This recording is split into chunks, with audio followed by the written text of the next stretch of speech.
ঢাকা বিশ্ববিদ্যালয়ের শিক্ষার্থীরা তাদের প্রতিনিধিরা পেয়েছে। ডাকসু নির্বাচন হয়েছে, এটাই আমাদের জন্য খুশির খবর। আপনারা জানেন বিগত সময়ে ডাকসু নির্বাচনের আগে এবং পরে আমরা নানান সংখ্যার কথা জানিয়েছি, নানান সমস্যার কথা জানিয়েছি। আমি যারা প্রার্থী আছে, যারা প্যানেলে যারা আছেন, সাধারণ শিক্ষার্থীরা তাদের সংকটের কথা জানিয়েছেন, সমস্যার কথা জানিয়েছেন যে নির্বাচন কমিশন তাদের যে আনাড়িপনা, অপরিপক্কতার যে বিষয়টা, তাদের যে কথার কাজে যে মিল নেয়, নতজানু যে মনোভাবের যে বিষয়টা, সেটা আমরা বারবার করে জানিয়েছি। কিন্তু সেটা যেন আগে যেমন জানিয়েছি, আমরা যে কনসার্নগুলো জানিয়েছি, তারা বলেছেন না যে আগে যা হয়েছে নির্বাচনের দিন ভালো কিছু হবে, তোমরা আমাদের উপর আস্থা রাখতে পারো। আমরা আস্থা রেখেছিলাম, কিন্তু ওই দিন যখন আমরা ফোন দিলাম নির্বাচনের দিন, স্যার আমরা কি হচ্ছে, আস্থা তো হচ্ছে না, বলে আমরা দেখতেছি। অনেকগুলো বিষয় আপনারা জানেন, আপনাদের মধ্যে আমরা জাতীয় স্তরে ধরেছিলাম।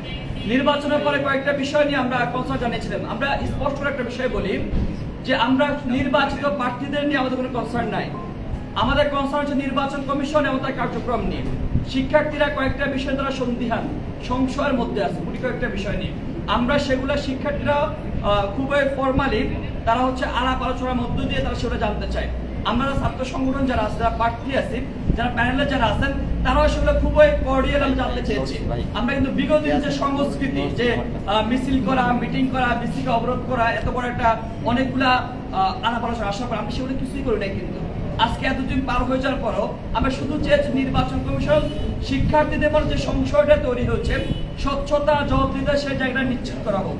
সেটার ধারাবাহিকতা আজকে আমরা বিস্তারিতভাবে বসেছি। আপনারা জানেন যে বিগত কয়েকদিন থেকে ফর্মালি ইনফর্মালি সংবাদ সম্মেলন কিংবা আবেদনের মধ্য দিয়ে আমরা আমাদের কনসার্নগুলো জানিয়েছি। কিন্তু এরই পরিপ্রেক্ষিতে আমরা জানতে চেয়েছি এই বিষয়ে আমরা কয়েকটা বিষয় আমরা দেখেছি। ব্যালট পেপারের মতো একটা সেন্সিটিভ একটা বিষয়, সেটা দেখেছি আমাদের গাউসুল আজম অরক্ষিত অবস্থায় আছে। এটা কিন্তু একটা খুবই কনসার্নের বিষয়। কিন্তু আমরা বলেছি দেখেন যে এত হাজার মানুষ ভোট দিতে এসেছে, ফাইন, ঠিক আছে, আপনি শুধুমাত্র উপস্থিত তালিকাটা দেখান। আমরা কয়েকটা গুরুত্বপূর্ণ বিষয় বলেছি, কিন্তু আমাদের একটা বিষয় মনে হয়েছে যে নির্বাচন কমিশন বলেন কিংবা বিশ্ববিদ্যালয় প্রশাসন বলেন, উদুর বিন্দু উদুর গাড়ি চাপিয়ে দেওয়ার একটা পায়ে তারা করতেছেন। আমাদের মনে হয়েছে তারা যে অনীহা দেখাচ্ছেন, এই অনীহাটা শিক্ষার্থীদের মনে সংখ্যার জায়গায় আরো বেশি প্রকার করতেছে। সেই জায়গা থেকে আমরা বিশ্বাস করতে চাই না যে নির্বাচনে বিন্দু মাত্র কোনো কিছু হয়েছে, সেটা আমি বিশ্বাস করতে চাই না। আমরাও চাই শিক্ষকরা, আমাদের বিসি স্যার খুবই আন্তরিকতার সাথে অনেক পরিশ্রম করেছেন, অনেক সাহসিকতার পরিচয় দিয়েছেন। যদিও নানান গোষ্ঠী থেকে কোনো সাহসিকতা কোনো নিয়েছে সেটা জানি না, তিনি অনেক সাহসিকতার পরিচয় দিয়েছেন। তবে আমি চাই না তার সুনাম ক্ষুণ্ণ হোক, বিশ্ববিদ্যালয় প্রশাসন সুনাম ক্ষুণ্ণ হোক। তারা এগুলো বিষয়ে তারা যে বিভিন্ন বিষয়ে তারা একটু গড়িমসি করতেছেন, এমন গড়িমসি কিন্তু শিক্ষার্থীর মনে যে সংখ্যাটা আছে সেটা আর গণীভূত হবে, সেটা আমরা চাই না। আমাদের মধ্যে যারা আছেন না, তারা বাকি বিষয়গুলো উপস্থাপন করবে। আজকে আমরা সবাই জানি যে গত 9 সেপ্টেম্বরে যে আমাদের যে ঢাকা বিশ্ববিদ্যালয় সেটি অত্যন্ত একটি ঐতিহাসিক গুরুত্ব রাখে। 2024 সালে একটা অভ্যুত্থানের মধ্য দিয়ে আমরা গত 9 সেপ্টেম্বরে একটা ডাকসু নির্বাচন পেয়েছি। শুধুমাত্র ফর দ্য টাইমিং যে এই নির্বাচনকে বা এই নির্বাচন নিয়ে আমরা কথা বলতে সামনের দিনেও দেখা যাবে বাংলাদেশের হিস্ট্রিতে যখন বিচার বিশ্লেষণ করা হবে, তখন কিন্তু এই 9 সেপ্টেম্বরের যে ডাকসু ইলেকশন সেটাকে নিয়ে নানা ধরনের বিচার বিশ্লেষণ করা হবে। তো এই জায়গা থেকে আমরা যারা প্রার্থী এবং আমরা সবাই কিন্তু অভ্যুত্থানের সময়ে চেষ্টা করেছিলাম ছাত্রদের সাথে থেকে, পাশে থেকে, অভ্যুত্থানের সামনে থেকে নেতৃত্ব দিয়ে এই যে একটা স্বৈরাচারী ব্যবস্থা, সেটার বিরুদ্ধে আমরা যাতে সকলে একত্রে রুখে দাঁড়াতে পারি।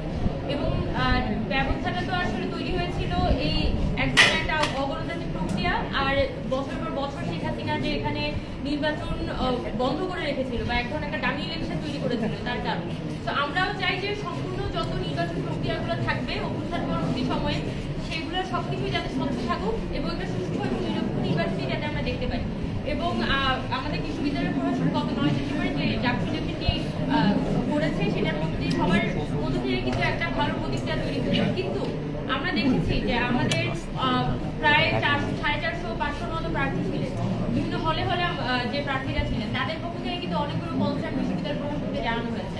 আমরা আমাদের এখানে বিভিন্ন প্যানেল থেকে আমরা এখানে দাঁড়িয়ে আছি, আমাদের সবার পক্ষ থেকে কিন্তু আলাদা আলাদাভাবে কনসার্ন জানানো হয়েছে, একদম লিখিত অ্যাপ্লিকেশন জানানো হয়েছিল যে ঢাকা বিশ্ববিদ্যালয়ের কিছু স্পেসিফিক সমস্যা। প্রথমত হচ্ছে ব্যালট পেপার যে হচ্ছে গাউসুল আজম মার্কেটে পাওয়া গেছে, এইটার কোনো উত্তর আসলে আমাদেরকে ঢাকা বিশ্ববিদ্যালয় প্রশাসন এখনো পর্যন্ত দিতে পারেনি।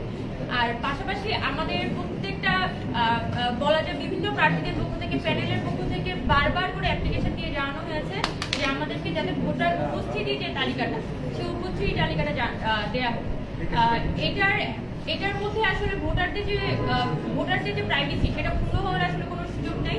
বরং আমাদের যে ভোটার তালিকাটা আসলে ঢাকা বিশ্ববিদ্যালয় প্রশাসন থেকে নির্বাচন পূর্বে প্রদান করা হয়েছিল, সেই ভোটার তালিকায় কিন্তু এখনো পর্যন্ত সেই ভোটার তালিকাই হচ্ছে যে মূলত আমরা ভোটের দিনে তাদের যে উপস্থিতি, সেটাই আমরা চাচ্ছি। এটা খুবই মানে ব্যক্তিগত ইনফরমেশন হিসেবে এটাকে বিবেচনা করার সুযোগ কম। বরং আমরা এখানে বিভিন্ন প্রার্থীদের পক্ষ থেকে বলা হয়েছে এবং আমাদের পক্ষ থেকে আমরা যেটা বারবার করে এখানে বলছি যে আমাদের যে ফিল্ড অ্যানালাইসিস, সেই ফিল্ড অ্যানালাইসিসে অনেকগুলো হলের ব্যাপারে আমাদের মধ্যে কনসার্ন তৈরি হয়েছে। যে হলগুলো যেমন জহুর হক হল, তারপর মুজিব হল, এই হলগুলো নিয়ে স্পেসিফিক কনসার্ন এসেছে যে ঢাকা বিশ্ববিদ্যালয়ের এই দুটি হলে ওই দিন পার্টিকুলারলি ভোটের দিনে এত পরিমাণ ভোটার টার্নআউট হয়নি। কিন্তু সেই জায়গা থেকে যখন বিশ্ববিদ্যালয় প্রশাসন বলছে যে প্রায় 87%, 88% কাস্টিং হচ্ছে, তখন আমরা বলেছি যে আমাদের জায়গা থেকে নর্মালি বলেছি ঠিক আছে আপনারা আপনাদের উপস্থিতি তালিকাটা দেন, তাহলে এখানে সবার জন্য বিষয়টা ক্লিয়ার হয়ে গেল।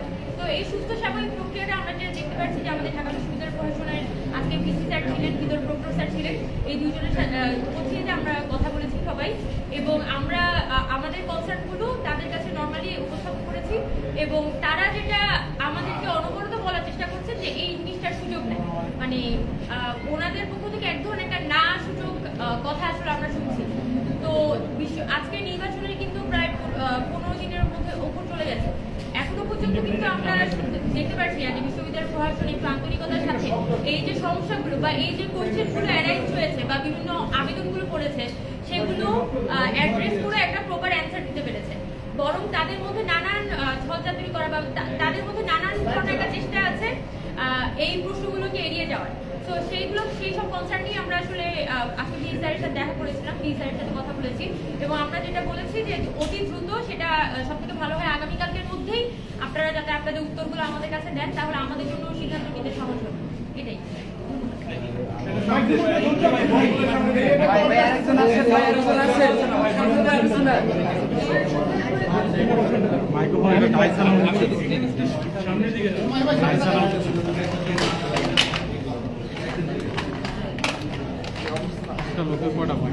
সাউন্ডের সমাধান সাউন্ড পাবে ভাই সাউন্ড করতে না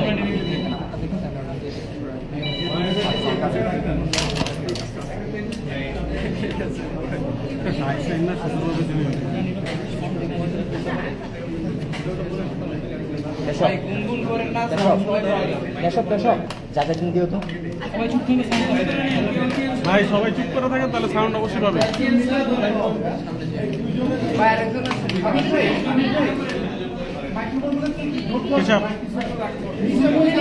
কেশব, সব বড় বড় বলবো, হালকা হালকা বলবো। ধরো ভাই দুইজনে মাইক্রোফোন নিয়ে বসেন না, আরেকটু সামনে ধরো, তুমি সামনে ধরো।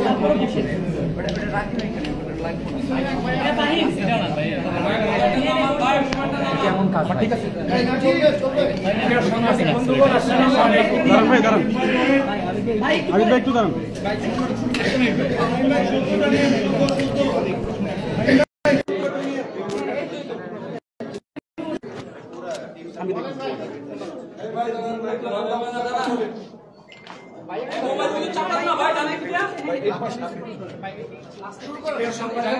আসসালামু আলাইকুম। অনবরত কষ্ট করে যাচ্ছেন, আমাদের সকল প্যানেলের পক্ষ থেকে আপনাদের প্রতি আমরা কৃতজ্ঞতা জ্ঞাপন করছি। আসলে আমরা যারা এখানে দাঁড়িয়ে আছি, আমরা ম্যাক্সিমামই এখানে যারা দাঁড়িয়ে আছি, আমরা সকলেই এই রাষ্ট্রের স্বার্থে বেড়ে উঠেছি। আমাদের জীবনে আলটিমেট জিত কিংবা আলটিমেট হার বলে কোনো টার্ম আমাদের নাই, কিন্তু আমরা এই ঢাকা বিশ্ববিদ্যালয়ের মাটিতে নির্বাচন করেছি। এই রাষ্ট্রের গণতন্ত্র পুনরুদ্ধারের ভোটাধিকার ফিরিয়ে আনবার জন্য আমরা লড়াই সংগ্রাম করে গিয়েছি। এই গণ-অভ্যুত্থানে আমরা দৃশ্যমান ভূমিকা রেখেছি। তো আমরা একটি সুস্থ রাজনৈতিক প্রক্রিয়া চর্চার জন্য চেষ্টা করে গিয়েছি, যারই ফলশ্রুতিতে আমরা এই নির্বাচন পরবর্তী সময়ে অনেক অসঙ্গতি আসলেও আমরা ইনস্ট্যান্ট কোনো আন্দোলন সংগ্রামে যাইনি। বিসি অফিস অবরুদ্ধ করা, কিংবা বিভিন্ন মিছিল মিটিং করে এগুলোতে আমরা যাইনি। আমরা সুস্থ রাজনৈতিক সংস্কৃতিকে ফলো করেছি এবং যে অভিযোগগুলো এসেছিল সেই অভিযোগগুলো ভিসি মহোদয় এবং নির্বাচন কমিশনের কাছে আমরা লিখিত আকারে দিয়েছি। তো আমরা আমাদের জায়গা থেকে সর্বাত্মক সহযোগিতা করে গিয়েছি। আমরা পরবর্তীতে নির্বাচন করব সেটা বলারও সুযোগ আলটিমেটলি আমাদের মাঝে নাই, কিন্তু আমাদের নির্বাচন যেহেতু করেছি আমাদের এখানে একটা দায়বদ্ধতা আছে স্বচ্ছতা নিশ্চিতকরণের ক্ষেত্রে। কারণ উমামা ইতিমধ্যেই বলেছে আগামী বছর যখন নির্বাচন হবে তখন কিন্তু এই 9 সেপ্টেম্বরের নির্বাচনকে নিয়ে অনেক পুঙ্খানুপুঙ্খভাবে বিচার বিশ্লেষণ হবে। তো জারি ফলশ্রুতিতে আপনারা দেখেছেন যে আমরা প্যানেলগতভাবে গতকালকে আমরা আনুষ্ঠানিক সংবাদ সম্মেলন করেছি। এখানে যারা আমরা বিভিন্ন প্যানেলের প্রার্থীরা আছি আমাদের সকলেরই বিষয়গুলো নিয়ে কনসার্ন আছে, যার ফলশ্রুতিতে আমরা আজকে ভিসি প্রক্টর মহোদয়ের সাথে আমরা দেখা করতে এসেছি, তাদের সাথে কথা বলেছি। দেখেন গতকালকে আমরা মধুর ক্যান্টিনে শত শত সাংবাদিকদের সামনে, গোটা বাংলাদেশ, গোটা জাতির সামনে, এই ঢাকা বিশ্ববিদ্যালয়ের সামনে একটা প্রেস ব্রিফিং করেছি, কনসার্নগুলো জানিয়েছি, নির্দিষ্ট কনসার্ন জানিয়েছি 11টা, এবং ঢাকা বিশ্ববিদ্যালয়ের অনেক টিচারদের সাথে আমরা কথা বলেছি বিষয়গুলো নিয়ে। তারা বলেছে এগুলো যৌক্তিকতা আছে। এখানে ম্যাক্সিমাম প্যানেলের প্রার্থীরা উপস্থিত আছে, তারা সাক্ষী আছেন যে ভিসি প্রক্টর মহোদয়েরা গতকালকের সংবাদ সম্মেলন করে তাদের কোনো ধারণাই নেই। তার মানে তারা কতটা অবহেলা করে আমাদেরকে চলেছেন এটা আপনাদের মধ্য দিয়ে এবং এই প্রার্থীদেরকে সাক্ষী রেখে আপনাদেরকে জানালাম। একটা বিষয়, যে বিষয়টা কনসার্নের সবচেয়ে বেশি কনসার্ন, সেটা হচ্ছে গাউসুল আজমের নিচতলায় যে ব্যালট পাওয়া গিয়েছে অরক্ষিত অবস্থায় 7 তারিখ রাতে, সে বিষয়টা গতকালকে প্রকাশ হওয়ার পরও তারা সেই বিষয়টা নিয়ে ততটা কনসার্ন না, তারা জানেন না। অথচ এই বিষয়টা কিন্তু গত কয়েকদিন ধরে নিউজ ফিডে ঘুরে বেড়াচ্ছে এবং আজকে সকল জাতীয় পত্রিকাতে এই নিয়ে লেখা এসেছে, কিন্তু তার সম্পর্কে তারা জানেন না। শেষ পর্যন্ত প্রক্টর স্যার আমাদেরকে বলেছেন নীলক্ষেতে জলজন্ত মানুষও বানিয়ে দিতে পারে তারা, ব্যালট পেপার বানানোর কোনো সুযোগ নীলক্ষেতে নাই। তাহলে প্রক্টর স্যার যেহেতু বলেছেন ব্যালট পেপার বানানোর সুযোগ নীলক্ষেতে নাই, কিন্তু নীলক্ষেতে সেরাতে যেহেতু ব্যালট পেপার পাওয়া গিয়েছে, এর সত্যতা মিলেছে, তাহলে বিশ্ববিদ্যালয় প্রশাসনকে এই ব্যালট পেপার কে ছাপিয়েছে, কারা এখানে ছিল, তার সম্পর্কে প্রপারলি তদন্ত করে এই জাতিকে এবং পুরো বিশ্ববিদ্যালয়কে তার সম্পর্কে জানানো এই বিশ্ববিদ্যালয়ের প্রশাসনের এখন প্রধানতম দায়িত্ব হয়ে পড়েছে বলে আমরা মনে করি। কারণ এই ব্যালট পেপার দিয়ে কিন্তু নির্বাচন হয়েছে, কেউ নির্বাচিত হয়েছে কিংবা কেউ অনির্বাচিত হয়েছে। সুতরাং এই ব্যালট পেপার যেহেতু তারা বলছে যে নীলক্ষেতে জলজন্ত মানুষ বানিয়ে দিতে পারে, এটা নীলক্ষেতে পারে, কিন্তু ঢাকা বিশ্ববিদ্যালয় প্রশাসন নীলক্ষেতে ব্যালট বানাতে পারে না কোনোভাবে। যেহেতু তিনি এটা বলেছেন, তাহলে আমরা আশা রাখছি তারা তদন্ত করে এই বিষয়ে যথাযথ উত্তর এবং তাদের অবস্থান আমাদেরকে জানাবে। এই ব্যালট কোথা থেকে ছাপানো হয়েছে, বিশ্ববিদ্যালয়ের ব্যালট কোন কোম্পানি থেকে ছাপানো হয়েছে, কি অবস্থায় ছিল, এবং গাউসুল আজম সেদিন কিভাবে ব্যালটগুলো পড়েছিল। ইচ্ছা করলেই সিসি ফুটেজ এগুলো কালেক্ট করা যায়। সুতরাং আধুনিক যুগে এগুলো কোনোভাবে এড়িয়ে যাওয়ার সুযোগ নেই। আর আরেকটা জিনিস, ইতিমধ্যে আমাদের অন্যান্য প্রার্থীরা বলেছেন, অন্যান্য প্যানেলের প্রার্থীরা বলেছেন যে ভোট কাস্টিং লিস্টটা নিয়ে তারা যে ধরনের গড়িমসি করছে আমাদের সন্দেহকে আরো বেশি বাড়িয়ে দিচ্ছে। এখানে সবাই উপস্থিত আছে, তারা বারবার একটাই কথা বলছে, প্রাইভেসি। আরে ভাই, কাস্টিং লিস্টে তো এখানে ওমামাকে ভোট দিয়েছে, আবিদকে দিয়েছে, না কাদেরকে দিয়েছে, না অন্য কাউকে দিয়েছে, সেখানে তো সেটা লেখা নাই। সেখানে জাস্ট প্রেজেন্টটা, সাইনটা দেয়া আছে।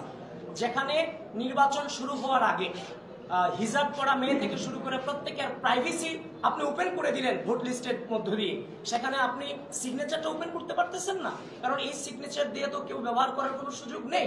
সুতরাং এটাকে যদি আপনি বলেন আইন দেখান, আদালত দেখান, তখন তো আমাদের সন্দেহের প্রবণতা আরো বেড়ে যাচ্ছে। সুতরাং আপনাদেরকে আমরা সচেতন করেছি। আমরা যে জিনিসগুলো নিয়ে কনসার্ন, সেই জিনিসগুলো আমরা ভিসি প্রক্টরের কাছে জানিয়েছি এবং সামগ্রিকভাবে আপনাদের মধ্য দিয়ে ঢাকা বিশ্ববিদ্যালয়ের স্টুডেন্টদেরকে আমরা সচেতন করছি। এই বিষয়গুলোকে এড়িয়ে যাওয়ার কোনো সুযোগ নেই। এই নির্বাচনের প্রতি আবারও বলছি, আমাদের দায়বদ্ধতা আছে এটার স্বচ্ছতা নিশ্চিতকরণে। আলটিমেট হার কিংবা জিত আমাদের লাইফে সেটা নাই। সুতরাং আপনারা আমাদের পাশে থাকার জন্য আপনাদেরকে ধন্যবাদ জানাচ্ছি এবং ঢাকা বিশ্ববিদ্যালয় প্রশাসনকে অতি দ্রুত, তারা বারবার বলছে, আমি গত 1 সপ্তাহ আগে যে আশ্বাস পেয়েছি আজকে এসে ঠিক একই আশ্বাস পেয়েছি, কোনো পার্থক্য নেই। আমরা জানি না সেটা তারা কতদিন হাত পর্যন্ত টেনে নিয়ে যায়। থ্যাংক ইউ আপনাদের।